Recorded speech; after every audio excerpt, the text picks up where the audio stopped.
पाकिस्तान बर्बाद होने की स्थिति पर है। और सबसे बड़ी बात ये, सबसे बड़ा सवाल ये कि क्या आज पीओके आजाद होगा। बड़ी खबर इससे जुड़ी आपको ये बता दें, पीओके में आज महाप्रदर्शन का ऐलान हुआ है। आर पार की लड़ाई लड़ने के मूड में जेएएसी है। नीलम घाटी के व्यापारी भी अब इस आंदोलन में शामिल होंगे। नेताओं की रिहाई को लेकर अब विरोध तेज होता हुआ इस वक्त दिखाई दे रहा है। ये बड़ी खबर, आज जेएएसी बड़ा ऐलान करने वाली है और सबकी निगाहें इसी बात पर कि आखिर ऐलान हो क्या सकता है। देखिए, पाकिस्तान अधिकृत कश्मीर में बगावत की आग अब थमने का नाम नहीं ले रही है। बीते एक महीने से आग बबूला हुए वहां की आवाम नजर आ रही हैं और यही वजह है कि अब आर पार की लड़ाई की स्थिति में और सबसे अहम दिन आज माना जा रहा है, क्योंकि ऐलान किया गया था 23 जुलाई का जेएएसी की ओर से और ये कहा गया था कि बड़ा ऐलान जो है आज होगा। और देखिए, पीओके में बगावत की आग थम नहीं रही है, खास करके जेएएसी यानी कि आपको बता दें कि ज्वाइंट आवामी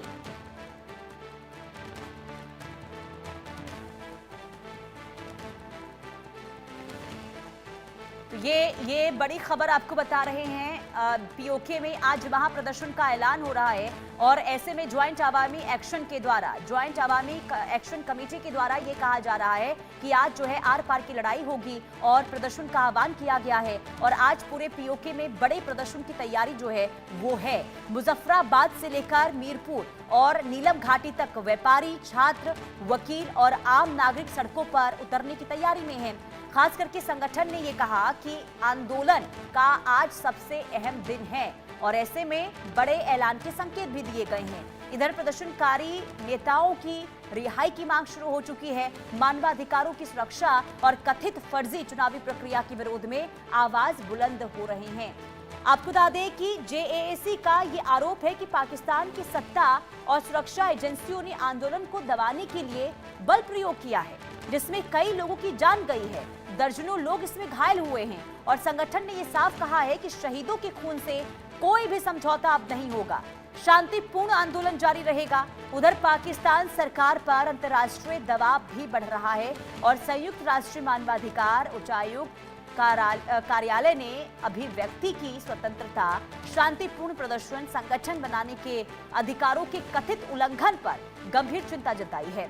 साथ ही हिरासत में लिए गए नेताओं को कानूनी सहायता, निष्पक्ष सुनवाई सुनिश्चित करने की मांग की गई है। और 27 जुलाई को प्रस्तावित चुनाव से पहले पीओके का माहौल लगातार तनावपूर्ण हो रहा है। ऐसे में आज का दिन बेहद खास पाकिस्तान सरकार और सेना, खास करके आर्मी चीफ आसिम मुनीर के लिए बहुत बड़ी चुनौती बन सकता है। सवाल यही है कि क्या इस आंदोलन के दबाव में इस्लामाबाद कोई बड़ा फैसला लेगा या फिर एक बार फिर सख्ती का रास्ता अपनाया जाएगा।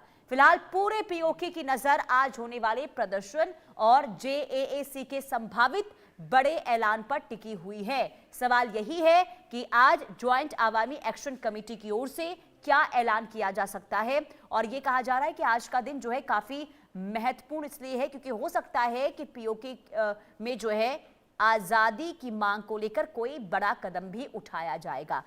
पीओके में नई हुकार क्या है, विस्तार से आपको ग्राफिक्स के जरिए बताते हैं। देखिए, पीओके में आज जन आक्रोश की स्थिति देखने को मिलने वाली है। आज सबसे बड़ा प्रदर्शन होगा क्योंकि इसमें अब नीलम घाटी के जो व्यापारी हैं इसमें शामिल होंगे और नीलम घाटी रणभूमि जो है वो बनने वाली है। जेएएसी ने बड़ा ऐलान किया है। जेएएसी के ऐलान पर मुनीर की परेशानी बढ़ती हुई दिखाई दे रही है। भारी दबाव में इस वक्त आसिम मुनीर है। इस्लामाबाद में आज हिलने वाला है, इस्लामाबाद आज हिल जाएगा, जो आज ऐलान किया जाएगा ऐसा भी दावा हो रहा है। आज पीओके पाक से कट जाएगा। और हमारे साथ रिटायर्ड कर्नल टीपी त्यागी सर डिफेंस एक्सपर्ट के तौर पर जुड़ चुके हैं। बहुत स्वागत है सर आपका इंडिया न्यूज में, इंडिया न्यूज पर। देखिए सर, सबसे बड़ी बात यही कि आज ऐलान क्या होने वाला है और सबसे ज्यादा यहाँ पर देखिए पाकिस्तान के लिए हालात इसलिए भी बद से बदतर होते हुए नजर आ रहे हैं क्योंकि हमने देखा है कि कैसे ये जो विरोध प्रदर्शन की लहर शुरू हुई थी एक महीने पहले और अब जन आक्रोश जो है वो लगातार बढ़ता हुआ दिखाई दे रहा है। ये मान के चले कि आज जेएएसी की ओर से जो ऐलान किया जाएगा, इससे इस्लामाबाद की जो कुर्सी है वो हिल सकती है? बिल्कुल ठीक कह रही हैं पुनीता जी आप, जी। कि आज और कुछ हो या ना हो, इतना जरूर है कि इस्लामाबाद में हलचल मच जाएगी। अब पाकिस्तान का रवैया पीओके के खिलाफ वैसा नहीं रहेगा जैसा आज से पहले था।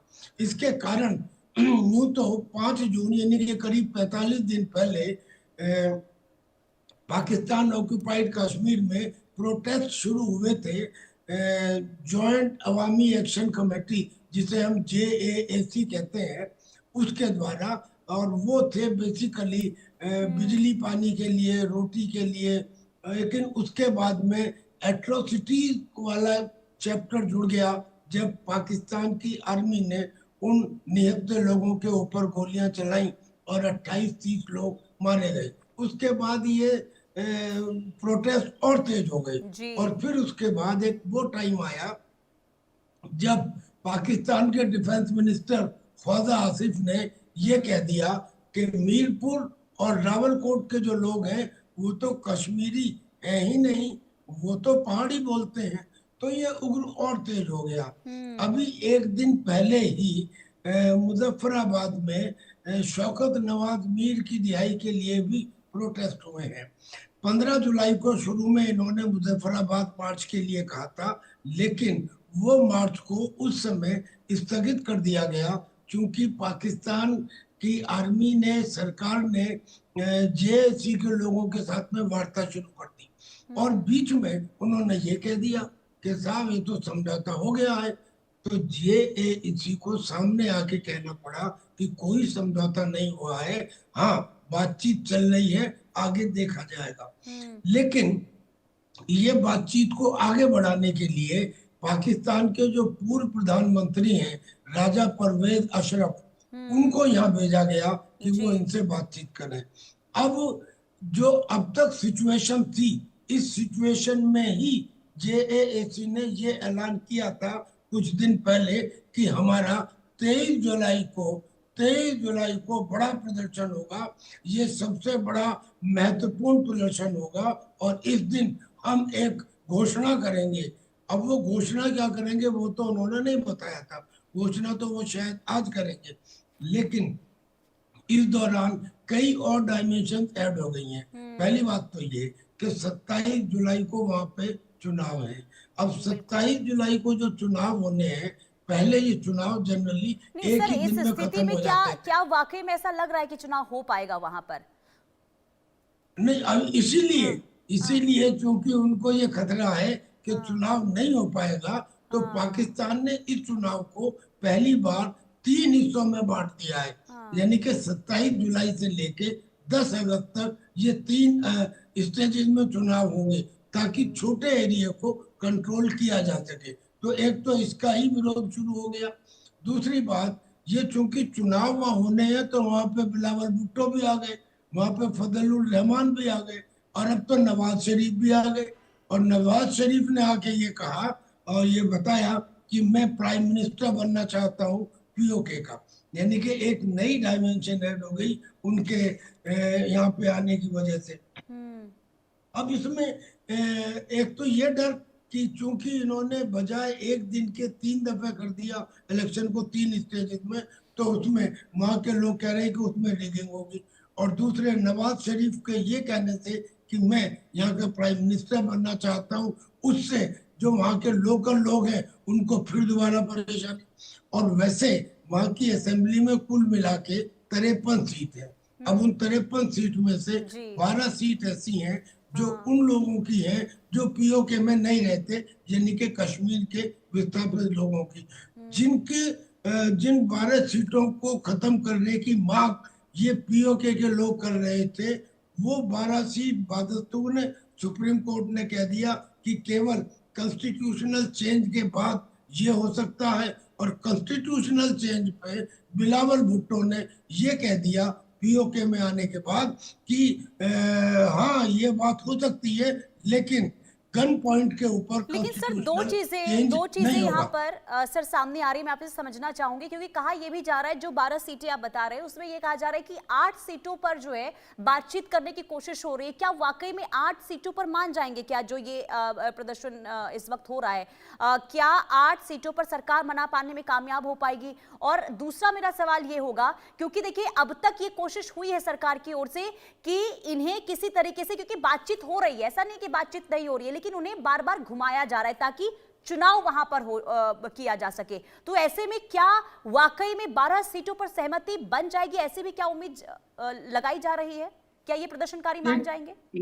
देखिए, जब वहां के सुप्रीम कोर्ट ने ये कह दिया कि इन 12 सीटों को बनाए रखना या इन्हें हटाए देना तभी पॉसिबल है जब कॉन्स्टिट्यूशनल चेंज हो। अब कॉन्स्टिट्यूशन को चेंज के बगैर कोई आपस में कितने भी एग्रीमेंट कर ले, वो एग्रीमेंट एक दूसरे को धोखा देने के बराबर है। हाँ, क्या किया जा सकता है इसमें? 8 सीट जो है, मैं समझ रहा हूँ ये 12 के अलावा ये 8 सीट वो है जो औरतों के लिए और टेक्नोक्रेट्स के लिए रखी गई है।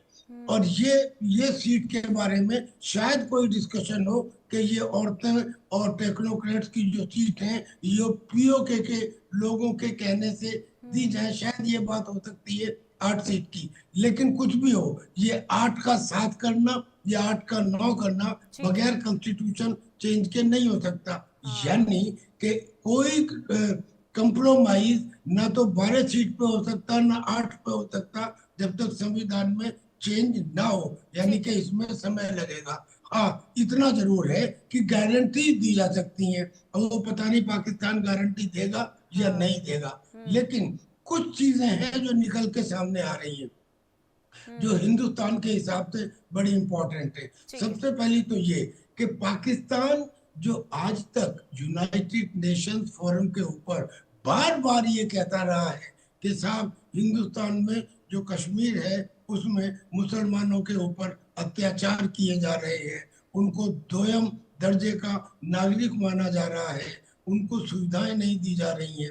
अब कहने का हक नहीं होगा, क्योंकि खुद उस वाले कश्मीर में जो हालात हैं वो इसलिए बिगड़े क्योंकि वहां के लोग जब अपने दूसरे कश्मीर के लोगों की तरक्की देखते हैं तो उनके मन में आया कि हम भी हिंदुस्तान में जुड़ जाएं। और सबसे बड़ी बात सर कि यूएन की तरफ से मानवाधिकार को लेकर फटकार भी लगाई गई है जो पीओके में हालात बने हैं। एमएनएसटी की ओर से भी फटकार लगी है पाकिस्तान को।